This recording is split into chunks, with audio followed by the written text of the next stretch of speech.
going on, guys? And what's going on, Sussex Squad? Now, listen, you guys, I know over the weekend there has been so much talk about whether Harry might be coming back, whether he offered to come back, whether Charles will take him to come back. But baby, Kensington Palace said, excuse me, hold William's 15 beers that he probably had before breakfast, right? Mix some vodka in with his Cheerios. Hold all this because we don't need Harry. We have the pride of Sandringham. We have the blood of the Windsors flowing through, and we have who is going to save the kingdom. And William came out to the BAFTA Awards talking about some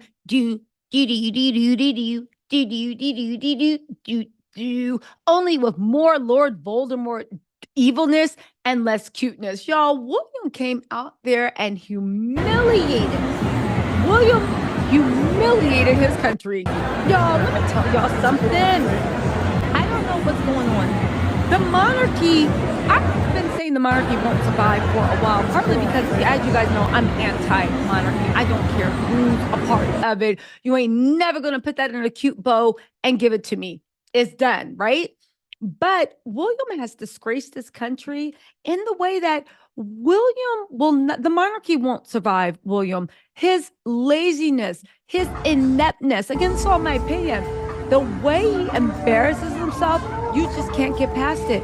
But I have some thoughts on why that's happening, because we keep blaming the fact that the monarch does all this stuff and William. No, I don't think William is more inept. If you guys forgot about what Queen Elizabeth did to her much more charming, better suited, more attractive, but also just a more personable, natural statesperson, her sister Margaret, you will know that the Crown's always done this. Always. The issue is there's never been a social media that captured it all. William cannot breathe, but part of the reason he can't breathe is because he just can't stop tripping over himself.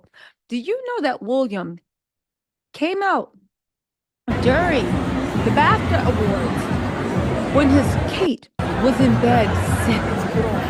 He came out and just embarrassed themselves. Shout out to, let me give a shout out to, of course, Valerie Renee. Let me give a shout out to Black Letter Law, but let's also give a shout out to, make sure I get your Instagram handle correct, right? Oh. Shout out to Red Label on Instagram.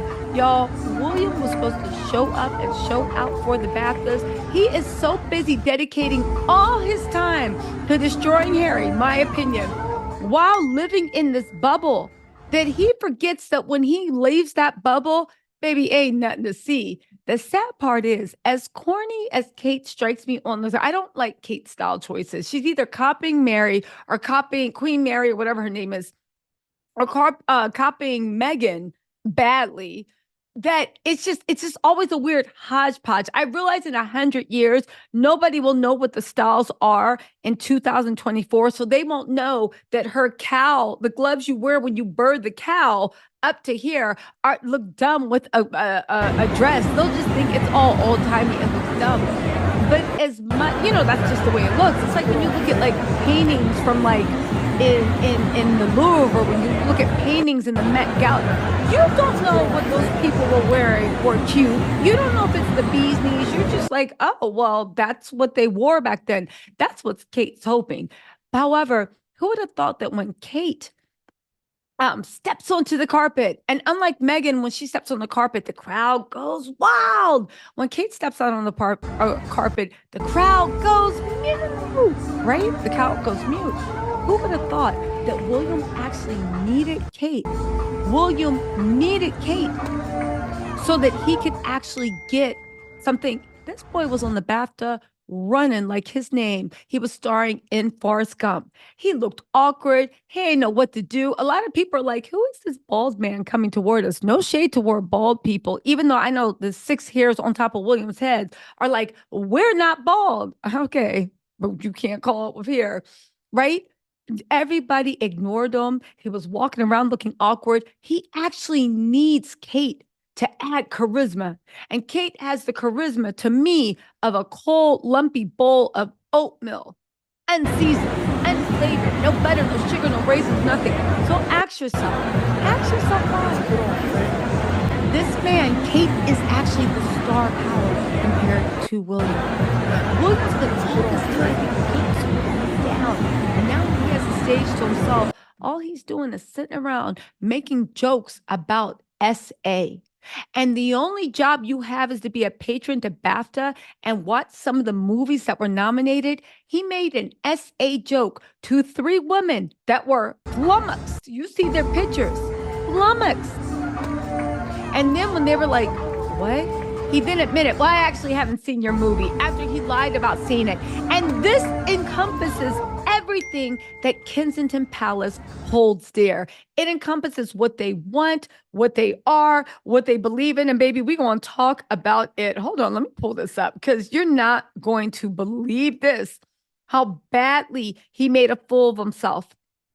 And it's all over the internet. Meanwhile, the derangers are on Twitter building a fake reality for William, talking about that's our king. Who needs Harry? Who needs Harry? You need Harry. Who should be embarrassed? You should be embarrassed. Who did William humiliate? His country.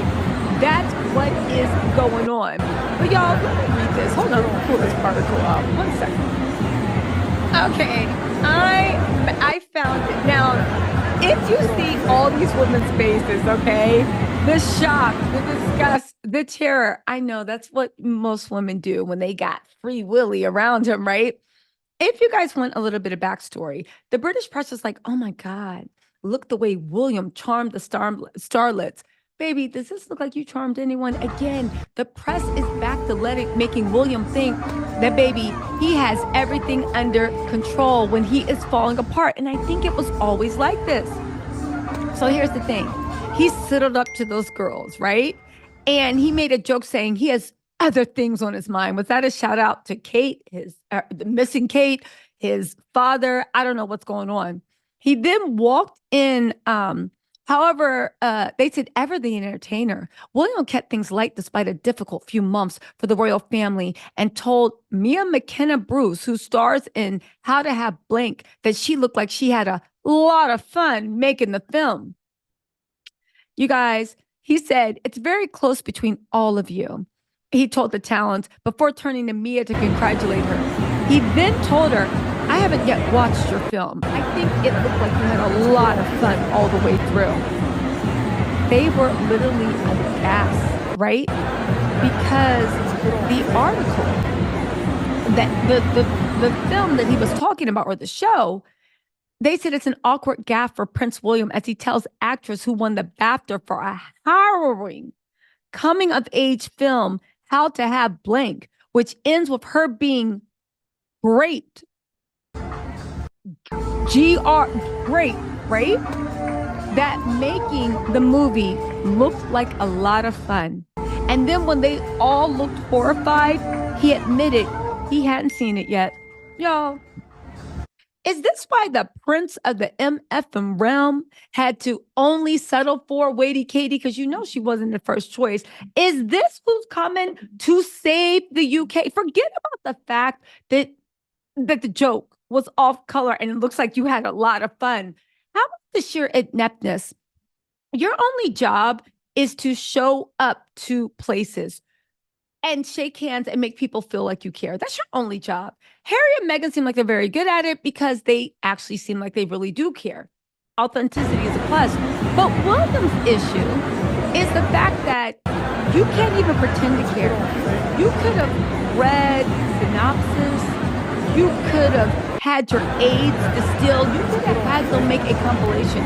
You could have watched the trailer of each movie that was nominated on the way there.